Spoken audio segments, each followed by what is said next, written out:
Julho é um mês de comemoração para quem tem orgulho do trabalho no campo, como a Terezinha. Na próxima sexta-feira, dia 28, é o Dia do Agricultor. E ontem, 25 de julho, foi o Dia Internacional do Agricultor Familiar. Juliana, como incluir esses pequenos produtores na revolução verde que o planeta está precisando? Olha, para a gente colocar esses agricultores dentro dessa revolução verde, a gente primeiro precisa dar condições para que eles produzam, eles tenham possibilidade de, inclusive, ter maior produtividade. Isso acontece com qualificação, isso acontece com informação, isso também acontece com capital. Então, essa produção ela vai ser cada vez melhor e a gente vai ter cada vez mais essa inclusão se a gente passar a olhar para esses produtores com a relevância que eles têm hoje dentro da economia. Os financiamentos que o governo já liberou esse ano para esse setor, você acha que não são suficientes?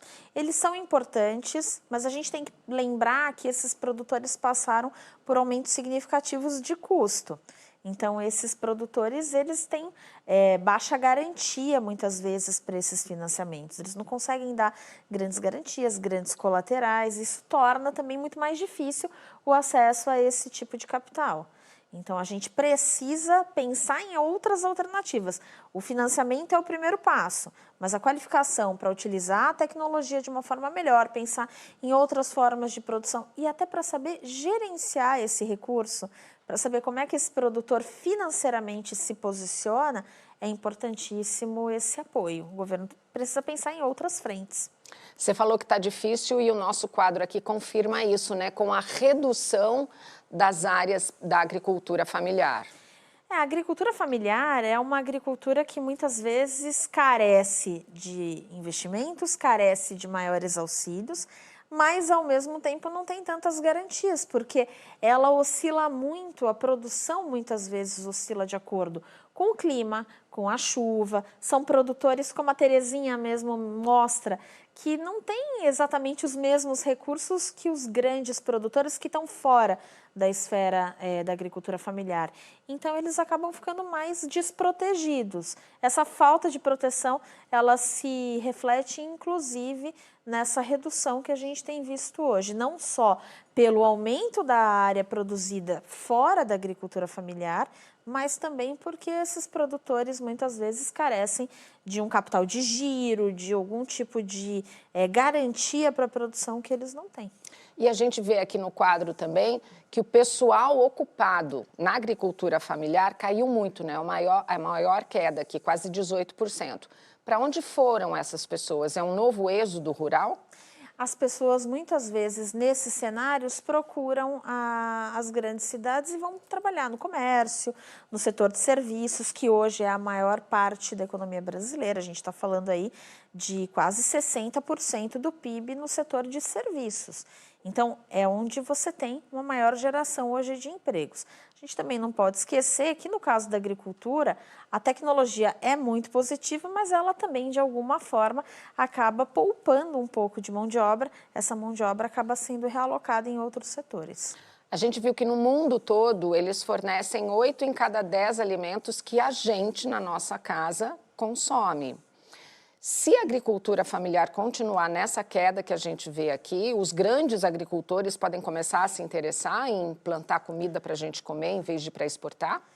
Olha, dependendo do mecanismo de preços, e o mecanismo de preços é o que no final das contas faz com que esses produtores se posicionem numa cultura ou na outra. Os mecanismos de preços podem agir aqui. Agora, se a gente chegar nessa situação, socialmente é muito ruim.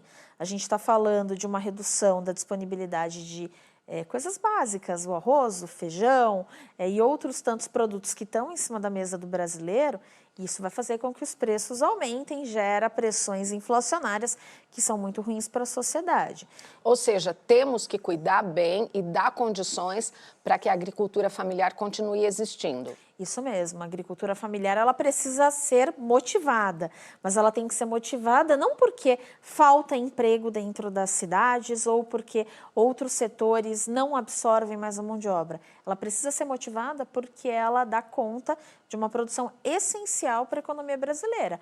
É dali que vai sair a comida que vai para a nossa mesa para nos alimentar, para que a gente possa trabalhar em outros tantos setores. E essa questão que eles falaram de que os jovens já não estão querendo mais herdar esse trabalho? Os jovens hoje conseguem se qualificar com uma facilidade muito maior, né? A grande verdade é que a gente está olhando uma geração que tem um acesso à qualificação e ao estudo muito maior. Então, os jovens acabam sendo muito mais absorvidos por outros setores. Agora, a agricultura familiar e a agricultura como um todo, ela também pode absorver essa nova mão de obra, desde que a gente consiga fazer com que o campo fique mais informatizado, mais tecnológico, para que o conhecimento que esses jovens estão tendo nas faculdades e nas suas qualificações seja bem utilizado para gerar aumentos de produtividade. Essa, inclusive, é a palavra-chave para que a agricultura familiar consiga reverter esse quadro de redução de área plantada para um quadro em que ela utiliza melhor aquilo que já está sendo disponibilizado. E aí, fecha tudo com o que a gente falou no primeiro bloco, né? Isso mesmo, fecha com o que a gente estava falando sobre a agricultura de precisão. A gente sabe que a agricultura familiar não vai certamente utilizar todo o aparato que a agricultura em larga escala usa. A gente está falando de contextos diferentes, produções diferentes e produtores diferentes. Mas certamente a agricultura familiar pode também se beneficiar dessa tecnologia de uma forma muito positiva. Ela pode, com informação, com conhecimento, com qualificação, ela pode utilizar aquilo que é bom da agricultura de precisão e que pode ser acessível, inclusive. A gente não está falando de grandes máquinas, a gente está falando muitas vezes de conhecer como é que a gente faz uma leitura meteorológica para conseguir saber quando a gente planta, quando a gente colhe, como que a gente evita perdas na safra e por aí vai.